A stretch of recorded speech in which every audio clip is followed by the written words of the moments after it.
Gracias. Puede tomar su asiento, qué lindo poder disfrutar de Él. Sin duda que Dios ha hecho algo en nuestros corazones, entender que ya no somos los mismos, que a medida que vamos transitando, algo Dios va haciendo en nuestras vidas. Bueno, qué lindo ver a Claudia acá después de su viaje, bienvenida. Eso, el esposo Claudia. Bueno, muy bien, continuamos. Queremos hacer un pequeño repaso. Ahí, hola, un poquito más duro. Ahí. Queremos hacer un pequeño repaso de lo que venimos hablando en el mes. Pero muy rápido. El primer domingo está mi esposa acá porque vamos a predicar juntos. Ahora ya te paso a la costa y seguís hablando vos. Soy muy charlatán. Aparte acá no tenemos la mesa como para que me golpee abajo, así que bueno, el primer domingo hablamos de ver a Jesús como Rey, ¿no?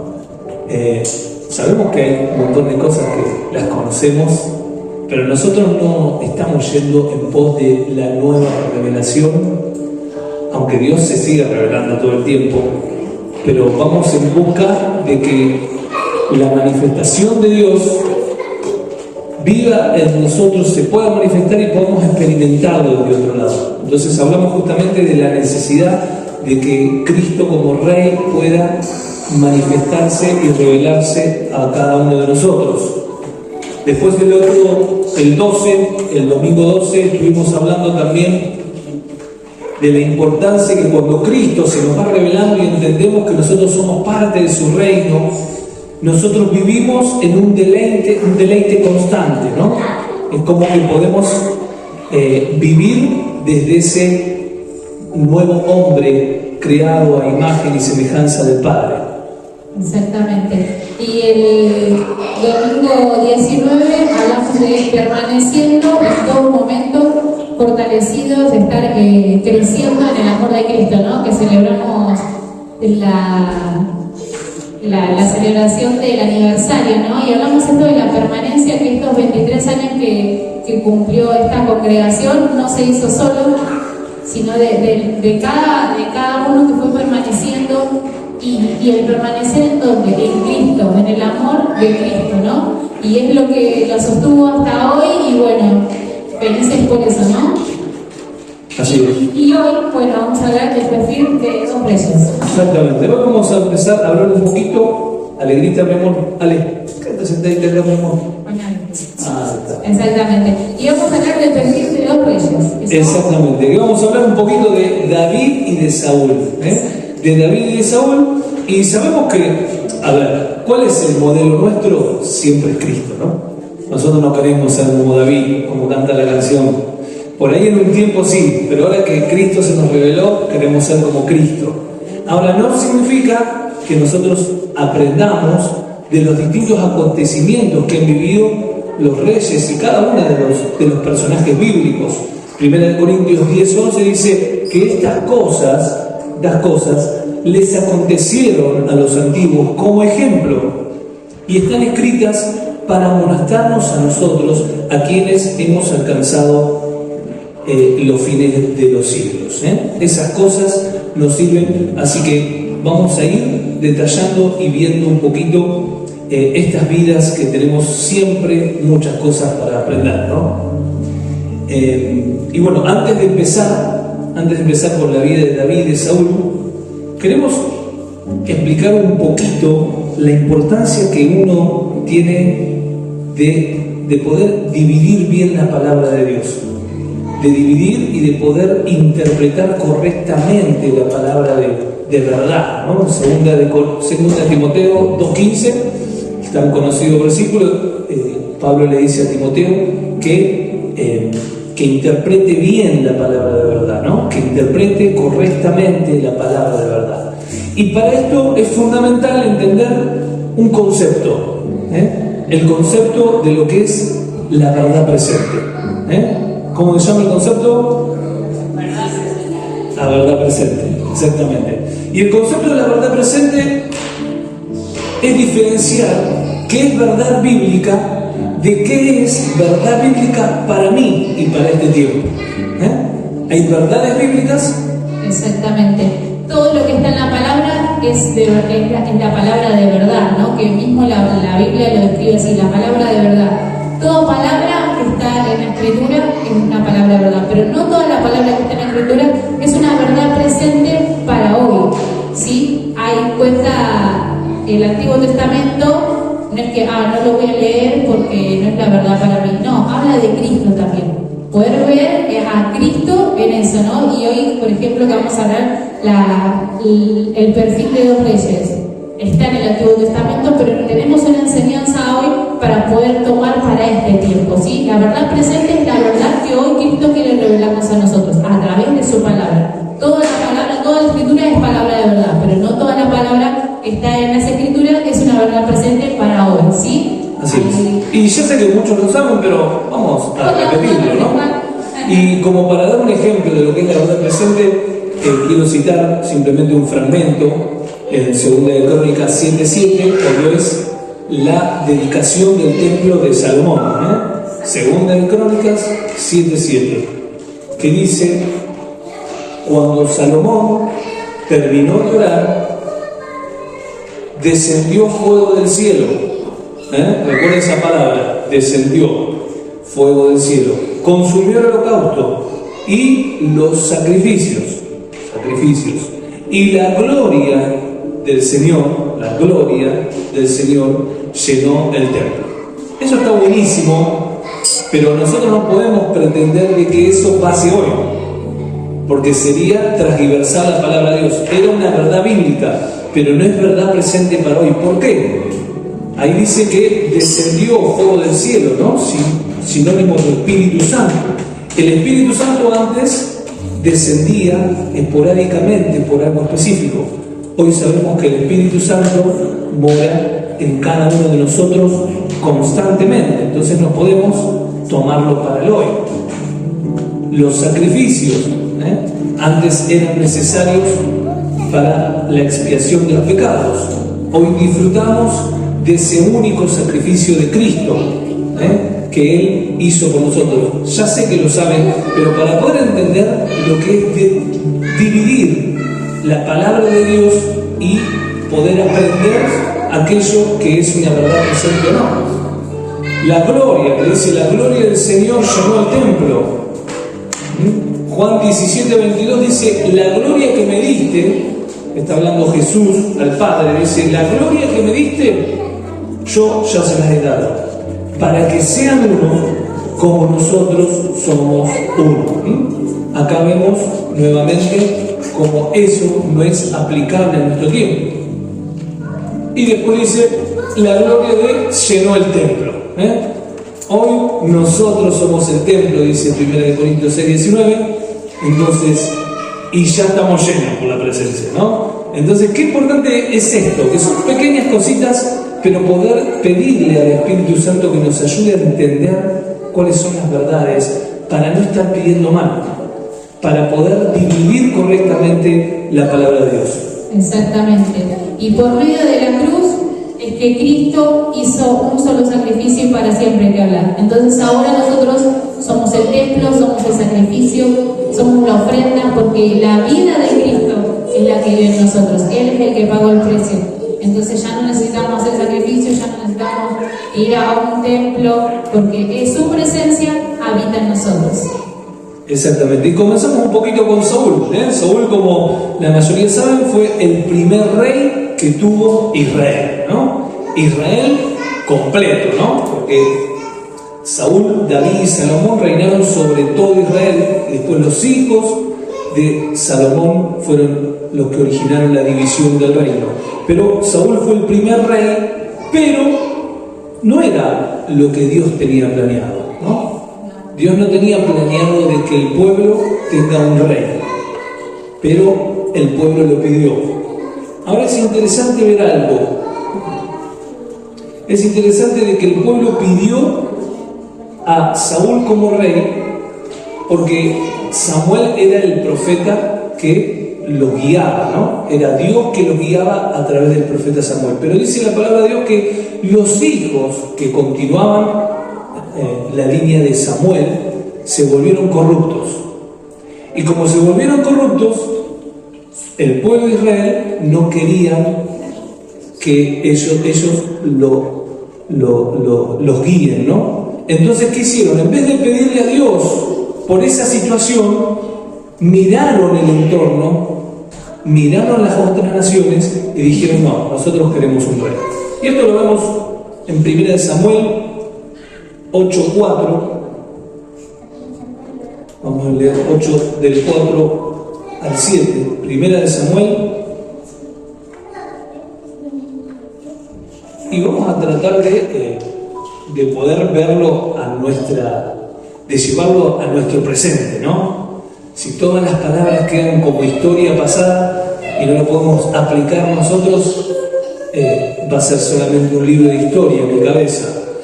Lo tenemos primera de Samuel 8:4 dice: por eso se reunieron todos los jefes de Israel y fueron a Ramá para hablar con Samuel, ¿no? El profeta.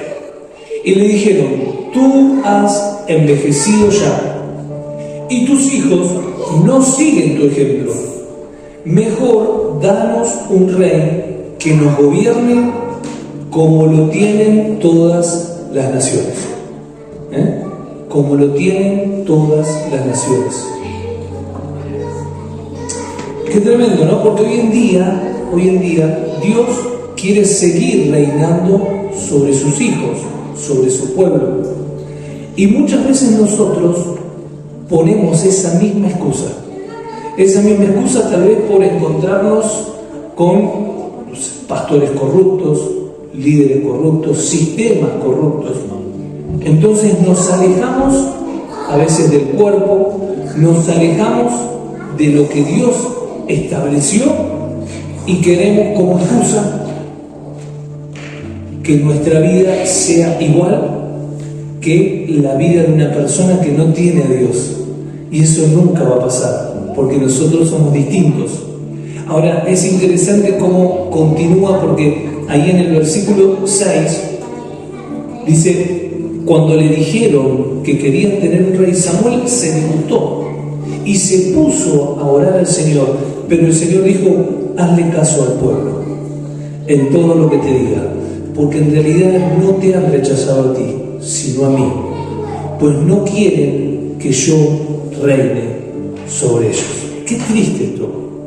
Es triste porque indirectamente, si nosotros lo vemos desde otro plano, no podemos decir nada. El pueblo, ¿cómo que no quería que Dios lo reine? El pueblo simplemente dijo: no, que no sea Samuel, que sea un rey como lo. Sin embargo, Dios tomó personal, porque se fueron de lo que Dios había establecido.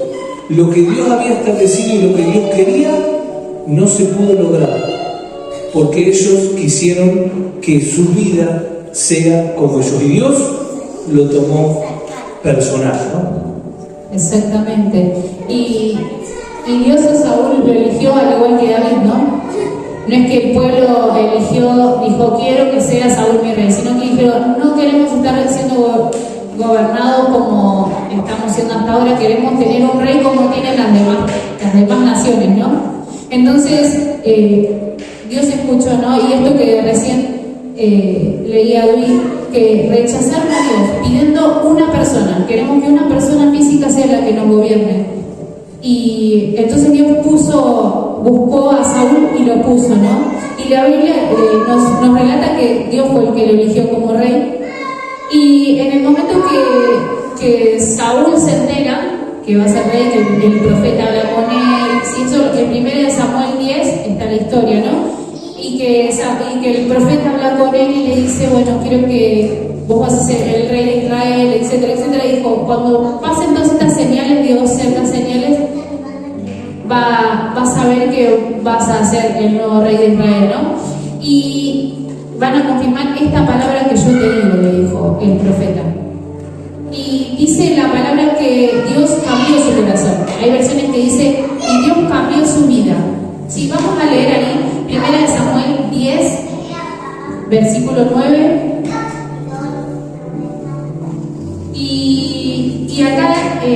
qué bárbaro, ¿no? A mí me llamó mucho la atención porque dice, cuando Saúl se dio vuelta para alejarse de Samuel, después de haber tenido esta charla con el profeta, dice, Dios le cambió el corazón.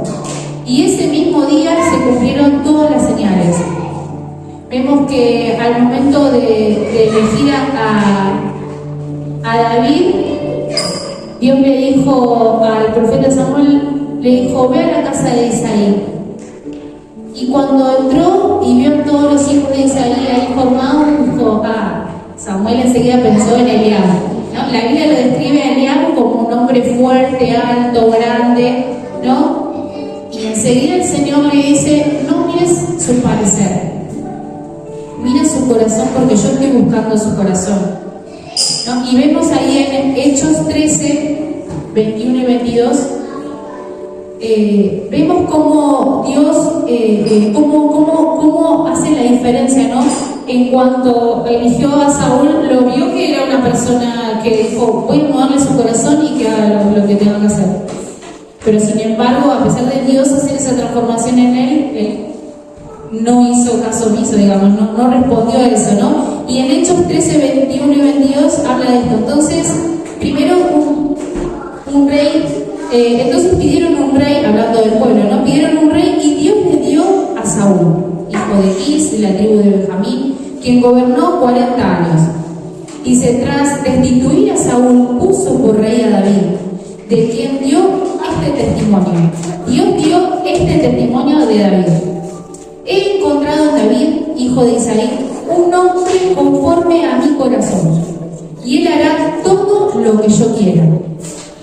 Y él hará todo lo que yo quiera porque no tiene personalidad o es un títere que yo lo manejo, no, sino que dice, encontré en él un hombre conforme al corazón, a mi corazón, y él hará lo que yo quiera. Nos habla de obediencia. Él vio en David un hombre obediente, ¿sí? Un hombre distinto, ¿sí? Porque él cuando vio todo lo que estaba haciendo Saúl, él se sintió, Dios dijo, me pesa haberlo puesto a él. Y buscó una persona conforme a su corazón. Y encontró en él, y qué lindo, ¿no? Que Dios diga, encontré en él una persona conforme a mi corazón. Así es. Y bueno, creo que todos ya ¿hay alguien que no conoce la historia de Saúl? Levante la mano, si hay alguien que no la conoce, creo que todos la conocen. Sami. Bueno, es una... Sintetizando, en realidad lo que pasó es, Dios le pidió a Saúl que destruya un pueblo que no había permitido a Israel, cuando salió de Egipto, pasar por él. Y por determinada voluntad de Dios pidió que destruya todo ese pueblo. Ahora, Saúl no hizo caso a medias, obedeció a medias, porque en vez de destruir todo, guardó lo mejor del ganado, lo mejor de las ovejas, y también le perdonó la vida al rey, ¿no? Es decir, una obediencia a medias es una desobediencia, ¿no? Obediencia a medias no existe, es como decir, no, esta es una mentira piadosa, es una mentira, Entonces, pero el tema es que cuando Dios lo confronta, Saúl se justifica, y ahí es donde viene el problema. Creo que acá no hay nadie que no se equivoque y no cometa errores como Saúl, o aún peores, pero el problema no es el error en sí, sino la reacción ante la confrontación de ese error. Vuelvo a decirlo, el problema no es el error en sí, sino la reacción nuestra ante la confrontación que nosotros podemos tener de parte de una persona o de parte de Dios mismo, ¿no? Porque Saúl se justificó y lo que hizo es culpó al pueblo, buscó un culpable, lo que psicología dice traslación, trasladó la culpa a otro, entonces dice que culpó al pueblo diciendo que lo que había hecho, lo había hecho para ofrecer sacrificios a Dios, porque el pueblo se lo incitó y se lo pidió. La respuesta de Samuel fue decirle que Dios había decidido desecharlo, porque quebrantó justamente esta respuesta. Lo que preocupó tras esta declaración al rey Saúl no fue que Dios lo había rechazado, sino la reputación que generaba eso delante de la gente. Y en 1 Samuel 15:13 vemos cuando Samuel lo confronta por el error que había tenido, dice un párrafo muy pero muy conocido que dice: ¿qué es lo que más le agrada? Bueno, Samuel respondió: ¿qué es lo que más le agrada al Señor? ¿Tus ofrendas quemadas, tus sacrificios, o que lo obedezcas, que obedezcas su voz? Escucha, la obediencia es mejor que cualquier sacrificio. La obediencia es mejor que cualquier esfuerzo humano, que cualquier ofrenda, que cualquier cosa que nosotros hagamos exteriormente. Y la sumisión, estoy leyendo la versión NTV, porque es distinta, dice: la sumisión es mejor que ofrecer grasa de carneros. La rebelión es tan pecaminosa como la hechicería. La rebelión, ¿por qué le dice a Saúl que se había rebelado si Saúl todavía exteriormente no se había rebelado con Dios? Porque interiormente se había rebelado. Acá todo lo que, cuando ustedes leen la historia, yo los animo a que ustedes lo lean, porque es más, en una parte Saúl dice: he pecado. Bueno, he pecado, sí, pero no te vayas, Samuel, acompáñame delante de los líderes. Y dice que fue, Samuel eso, y fue, inclusive adoró, dice la palabra de Dios. Y uno cuando lee todo eso dice: pero este tipo pidió perdón, adoró a Dios. ¿Qué pasa? Pasa lo que no se ve con los ojos, pasa lo que pasaba dentro de su corazón, porque él en ningún momento tuvo ese arrepentimiento. Por eso dice que la rebelión es tan pecaminosa como la hechicería, y la terquedad tan mala como rendir culto a ídolos. Así que por cuanto has rechazado el mandato de Dios, Él te ha rechazado como rey. Y acá en el 30, fíjense qué dice. 1 Samuel 15:30. Voy a leerlo de ahí, NBI. 15. He pecado, respondió Saúl. He pecado, pero te pido que por ahora me sigas reconociendo ante los ancianos de mi pueblo. No dijo: he pecado, y se tiró al suelo: perdón, Dios, perdón. No importa la gente, ¿qué importa? Estoy fallándole a mi Dios, estoy fallándole a mi Creador. No, él dice: bueno, sí, he pecado, respondió.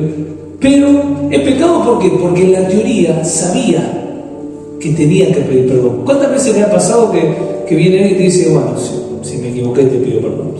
Si hice algo que te ofendió te pido perdón. ¿Me ha pasado eso? A mí me ha pasado varias veces. Pero vos sabías que...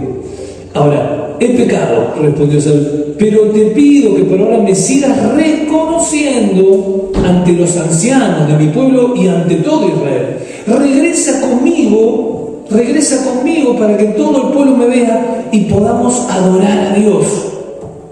Adorar a Dios. Qué tremendo esto. Y acá donde vemos la gran diferencia con David. Ese David que no le importaba bailar delante del arca. Ese David que no le importaba sacarse nada. ¿Por qué? Porque a él le importaba lo de adentro y no lo de afuera. Exactamente. Y David cometió pecados tremendos. Comparado con la desobediencia, voy a decir: nada, pero este va a cadena perpetua. Pero sin embargo, ¿qué nos habla la palabra? Porque David, ¿qué hizo? David se enamoró de una chica que ya estaba casada, y nada más ni nada menos que de un guerrero de él, un fiel guerrero de él, aparte, no es que era uno más de todo el montón, ¿no? Era de Urías, que era el jefe de la guerra, y él fue, se acostó con ella, quedó embarazada, y después ¿qué hizo? ¿Qué hago ahora? Dijo: lo voy a llamar a Urías que venga de la guerra y se vaya con la esposa a la casa, así piensa que es de él, ¿no? Y Urías dijo: no, yo no puedo ir a mi casa, está todo guerreando por mi pueblo, ¿cómo lo voy a dejar? No, andate quédate con tu esposa. Y él dice, no tengo cabeza para estar en mi casa, tengo que estar ahí en la guerra, tengo que estar defendiendo a mi pueblo. Y entonces David, ¿qué hizo? Agarró y dijo, bueno, le dijo al jefe de él, a Joab, le dijo, bueno, hace una cosa, mandalo a Urias al frente de la batalla para que muera. Lo mandó a matar. No solamente se acostó con la esposa, sino que lo mandó a matar. Y David es confrontado, ¿no?, por el profeta Natán. En este caso, el profeta que estaba con David era Natán. Y lo confrontó. Y cuando David se dio cuenta de lo que había hecho, no dijo, uy, no, qué garrón, bueno, no importa, igual nadie se dio cuenta. No. Él es confrontado y vemos ahí en 2 de Samuel 12:13, después que el profeta le habla y lo hace entrar en razón de lo que había hecho. Dice, he pecado contra el Señor, dijo David, y reconoció ante Natán que había pecado. Dice, el Señor ha perdonado ya tu pecado y no morirás, contestó Natán, porque David que dijo, ¿cómo puede ser que haya hecho esto y no me di cuenta? O sea, a veces en la vorágine uno hace cosas, lastima a personas, se equivoca, pero lo importante es parar un minuto y decir qué hice y pedir perdón. Pedir perdón no es decir, como yo siempre digo, no es como cuando vas en el micro y uno te empuja, disculpa. Eso no es pedir perdón, es arrepentirte, saber que lo que hiciste estaba mal, como lo hizo David. Entonces, al entrar en razón David de ese pecado, se entristeció.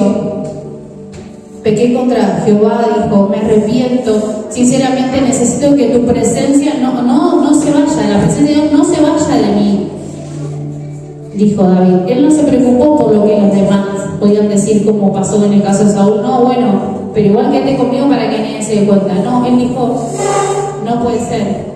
Y cuando sale David de ahí, el hijo que había tenido, porque después la criatura lógicamente nació, se enfermó, y durante 7 días que estuvo enfermo el nene, él estuvo haciendo ayuno, oración, le pedía a Dios que lo perdone, y el nene falleció, como Dios le dijo, yo te perdono, pero esto tiene una consecuencia, ese hijo que esperas no va a vivir. Entonces, qué importante esto, ¿no? El poder tener ese corazón que él dijo, me equivoqué, Dios perdóname, me arrepiento, ¿no? Y después que él se arrepintió, él fue a consolar a su esposa, dice la palabra, se unió a ella, tuvo otro hijo, el cual llamó Salomón, el rey Salomón que todos conocemos, que el Señor dice, ahí en 2 de Samuel 12, 24 y 25, me encanta esto porque una vez que él se arrepiente y empieza a hacer las cosas bien, Dios le da más de lo que uno espera, y vos decís, pero mira lo que hizo, adulteró y mató, pero se arrepintió. Entonces, ¿Dios qué hizo con él? Lo restauró. ¿Qué hizo? Nuevamente estuvo con ella y tuvo un bebé, ¿no? Y dice ahí en 2 de Samuel 12, 24, dice, luego David fue a consolar a su esposa y se unió a ella. Betsabé le dio un hijo al que llamó Salomón. El Señor amó al niño y mandó decir por medio del profeta Natán que le pusiera el nombre Gededías, por disposición del Señor. ¿Y saben qué significa Gededías? Ese nombre significa el amado de Dios, que fue el que continuó el reinado de David, ¿no? Es el que después vemos en la historia, que fue el rey más sabio, ¿no? Cómo Dios restaura, ¿no? Pero cuando hay un arrepentimiento genuino, cuando uno realmente dice, me equivoqué, perdón, Dios, no quiero que te alejes de mí, como dijo David, ¿no? Dios no desecha un arrepentimiento siempre y cuando sea genuino y no sea bueno, disculpa, o bueno, está bien. No, tiene que ser sincero del corazón. Dios restaura, hace las cosas nuevas y lo podemos ver, ¿no?, en su palabra. Así es. Y quiero que se lleven algo en la semana, que lo puedan recordar ahí. ¿Están con toda la atención? Bien, a ver, de acá todos nos equivocamos, ¿no? todos pecamos. Ahora, todos tenemos al Espíritu Santo en nuestras vidas. En el momento que creemos en Cristo, el Espíritu Santo viene a nuestras vidas.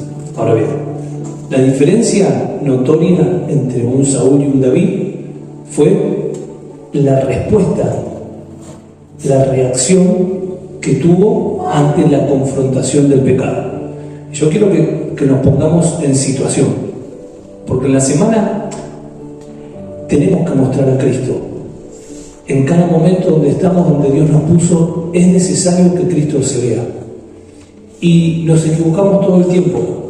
Y a Dios no le importa que nos equivoquemos, porque a medida que Cristo va creciendo en nosotros, no vamos a equivocar menos, porque Él va gobernando nuestras vidas.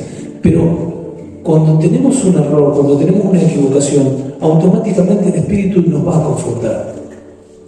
Nos va a confrontar y nosotros vamos a estar en esta misma situación. Podemos justificarnos, podemos culpar al otro, o podemos arrepentirnos delante de Dios. Aunque no digas nada. A ver, el arrepentimiento no es externo, porque leímos que Saúl le dijo a Dios, sí, he pecado, y se fue y adoró, pero no hizo nada internamente. Entonces yo quiero que piense en esa situación, en ese diario vivir, cuando esté trabajando, cuando le hagan algo injusto, cuando pase algo y cuando usted sabe que lo que hizo está mal. Internamente, tal vez no hizo nada, pero internamente hizo algo mal y uno es confrontado. ¿Cuál va a ser nuestra situación? ¿Cuál va a ser nuestra respuesta ante esa exposición que hoy tenemos del Espíritu Santo todo el tiempo? Natán el profeta lo llevó a una exposición a David, porque David disfrutaba del Espíritu cuando agarraba la lira, pero mientras tanto, ¿saben cuánto pasó del pecado de David? Pasó un año hasta que apareció el profeta.